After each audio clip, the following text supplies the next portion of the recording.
அஸ்ஸலாமு அலைக்கும் வரஹ்மத்துல்லா. சஜ்தா சஹ்வு அப்படின்னா என்ன, அதை எப்போ எப்படி எதற்காக செய்யணுங்கிறத இந்த வீடியோவில் இன்ஷா அல்லாஹ் தெரிஞ்சுக்கலாம்.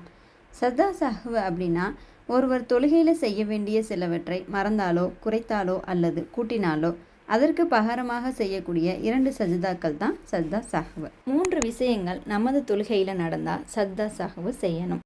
முதலாவது, ரக்காத் எண்ணிக்கையில் சந்தேகம் ஏற்பட்டால், அதாவது நாம் தொழுது கொண்டிருக்கும் போது 3 ரக்காய் தொழுதமா இல்லை 4 ரக்காய் தொழுதமாங்கிற சந்தேகம் வரும் இல்லையா?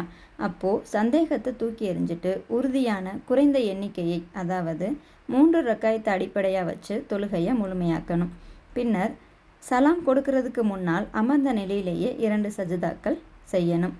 இரண்டாவது, முதல் இருப்பில் அத்தஹியாத் அமர்வை மறந்தால், அதாவது 3 அல்லது 4 ரக்காயத்துக்கள் கொண்ட தொழுகையில் 2வது ரக்காயத்தில் அத்தஹியாத்துக்கு உட்காராமல் நேரடியாக 3வது ரக்காயத்துக்கு எழுந்திரிச்சிட்டோம்னு வைங்க, நாம் திரும்ப உட்காரக்கூடாது.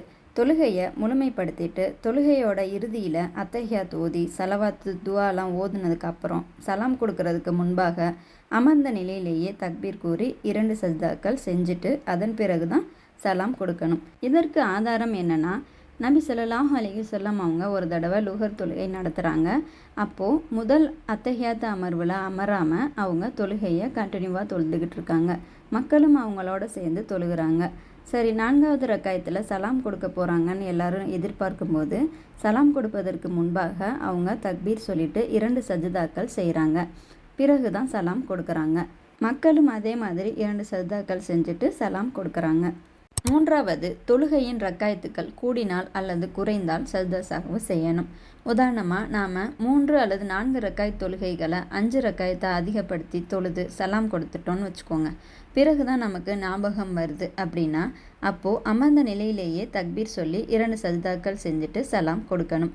இதற்கு ஆதாரம் என்னென்னா, ஒரு தடவை நபி ஸல்லல்லாஹு அலைஹி வஸல்லம் அவங்க லுஹர் தொழுகையை தொலை வைக்கிறாங்க. அப்போது 5 ரக்காயத்துக்களாக தொழுது முடிக்கிறாங்க. அப்போது ஒரு மனிதர் கேட்குறாங்க, யார் ரசூலுல்லாஹ், தொழுகை அதிகமாக்கப்பட்டுச்சான்னு கேட்குறாங்க. அதற்கு நபி அவர்கள் ஏன் அப்படின்னு கேட்டுட்டு சஹாபாக்கள்கிட்ட கேட்குறாங்க, இவர் சொல்கிறது உண்மையான்னு. அதற்கு சஹாபாக்களும் ஆம்னு சொல்கிறாங்க. பிறகு நபி அவர்கள் அமர்ந்த நிலையிலேயே தக்பீர் சொல்லி 2 சஜ்தாக்கள் செய்துவிட்டு சலாம் கொடுத்தார்கள். அடுத்து, ரக்காயத்தை குறைச்சி தொழுதுட்டோம்னா, உதாரணமாக 4 ரக்காயத்து தொழுகையை 2 ரக்காயத்தான் நாம் குறைச்சி தொழுதுட்டு சலாம் கொடுத்துருப்போம். பிறகு தான் நமக்கு ஞாபகம் வரும். அப்போது நம்ம என்ன பண்ணணும்னா, மீதமுள்ள 2 ரக்காயத்தையும் தொழுதுட்டு சலாம் கொடுத்துடணும்.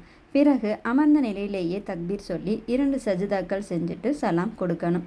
இதற்கு ஆதாரம் என்னென்னா, ஒரு தடவை நபி ஸல்லல்லாஹு அலைஹி வஸல்லம் அவங்க லுஹர் தொழுகையவோ அல்லது அசர் தொழுகையவோ தொலை வைக்கிறாங்க. அப்போது 2 ரக்காயத்தோடு அவங்க சலாம் கொடுத்துட்றாங்க. அப்போது சஹாபாக்கள் நபி அவர்களின் மீது உள்ள மரியாதையின் காரணமாக கேட்குறதுக்கு தயங்குறாங்க. துல் யதைன் அப்படிங்கிற சஹாபி மட்டும் நபி அவர்களிடம் சென்று கேட்குறாங்க, யார் ரசூலுல்லாஹ், தொழுகை குறைக்கப்பட்டுருச்சா இல்லை நீங்கள் மறந்துட்டீங்களான்னு கேட்குறாங்க. அதற்கு நபி அவர்கள், நான் மறக்கவும் இல்லை தொழுகை குறைக்கப்படவும் இல்லைன்னு சொல்லிட்டு ஏன் அப்படி கேட்குறீங்கன்ட்டு கேட்குறாங்க. அதற்கு நீங்கள் குறைவாக தொழுதுட்டீங்கன்ட்டு சொல்லும்போது அவங்க நபி தோழர்களிடம் கேட்குறாங்க, இவர் சொல்வது உண்மையான்னு. அதற்கு அவர்கள் ஆம்னு பதில் சொல்கிறாங்க. பிறகு நபி ஸல்லல்லாஹு அலைஹி வஸல்லம் அவங்க மீதமுள்ள 2 ரக்காய் தொழுகையும் தொழுதுட்டு சலாம் கொடுத்துட்றாங்க. பிறகு அமர்ந்த நிலையிலேயே தக்பீர் சொல்லி 2 சஜ்தாக்கள் செஞ்சுட்டு மீண்டும் சலாம் கொடுத்தாங்க. எனவே எந்தெந்த சூழ்நிலையில் நாம் சஜ்தா சஹ்வு செய்யணும் அப்படிங்கிறது உங்களுக்கு தெளிவாக புரிஞ்சிருக்கோம்னு நம்புகிறேன். ஆக 2 வழிகளில் நாம் சஜ்தா சஹ்வு செய்யணும். ஒன்று, சலாம் கொடுப்பதற்கு முன்பு. 2வது, சலாம் கொடுத்ததற்கு பின்பு. தொழுகையின் எண்ணிக்கையில் சந்தேகம் ஏற்பட்டாலோ அல்லது முதல் அத்தஹியாத் இருப்பில் அமர மறந்துவிட்டாலோ சலாம் கொடுப்பதற்கு முன்பு சஜ்தா சஹ்வு செய்ய வேண்டும். ரக்காத்துகளின் எண்ணிக்கையை அதிகப்படுத்தினாலோ அல்லது குறைத்தாலோ தொழுகையை முழுமையாக பூர்த்தி செய்துவிட்டு சலாம் கொடுத்ததற்கு பின்பு மீண்டும் தக்பீர் கூறி அமர்ந்த நிலையிலேயே சஜ்தா சஹ்வு செய்ய வேண்டும். மேலே சொன்ன வழிமுறை மட்டும்தான் நபி அவர்கள் காட்டி தந்த வழிமுறை. எனவே அதை நாம் ஃபாலோ பண்ணணும் இன்ஷா அல்லாஹ்.